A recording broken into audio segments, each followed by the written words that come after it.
আমার নবী এতিম নবী, উম্মতের দরদি নবী, কুল কায়নাতের নবী, যার ভালোবাসায় আমার আল্লাহ এত কিছু করেছেন, সেই আল্লাহর নবী।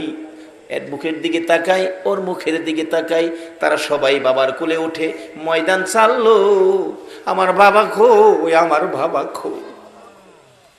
দৌড়াইয়া নবী মায়ের কাছে গেছে। মা, মা, চোখের পানিগুলো নবীজির ঝরতেছে, শিশু নবীর চোখের পানিতে জামা ভিজতেছে। মা আমেনা দৌড়াই এসে টাইনা টাইনা বুকে জড়াইয়া ডাকতেছে, বাবা মোহাম্মদ, বলো তোমাকে কে ব্যথা দিয়েছে, কে তোমারে কষ্ট দিয়েছে, কার দেওয়া ব্যথায় তুমি কান্দো? ও বাবা মোহাম্মদ, তুমি চিন্তা করো না, এই বিচার আমি আমেনা করাবো। তোমার দাদা হলো খানায় কাবার মুতাওয়াল্লি, এই মক্কা নগরের সর্দার। তোমার দাদাকে দিয়ে ওই ছেলেটাকে ধরে এনে তোমার সামনে বিচার করাবো। তুমি কেঁদো না, তুমি কেঁদো না। মা ছোট সময় এমন সান্ত্বনা আমাদের কেউ দিছে কিনা? কে মারছে? এই মুখে মারছে, কান্দিস না, তোর বাপ বাইতাই হোক, দেহিস বিচার করাবো।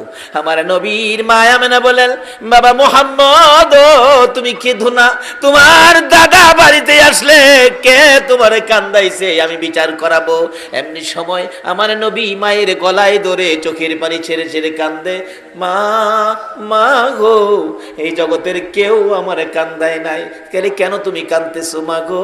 আমার বয়সের ছেলেরা বাবার কোলে উঠলো, বাবা আদর করে দুই গালে চুমাইলো, পকেট থেকে খেজুর খুরমা দিল। আমি সকলের দিকে তাকাইলাম, কিন্তু সবাই বাবার কোলে গেল গো। আমার বাবা কই, আমার বাবা কই? আমার একবার কুলে নিল না। আমার আল্লাহ বলেন, বন্ধু কেঁদো না গো, এতিম বানাইয়া পাঠাইছি, তারপরেও তোমারে দেখবো এতিম বলে উনি। দুনিয়ার মানুষ তোমারে ভালোবাসে,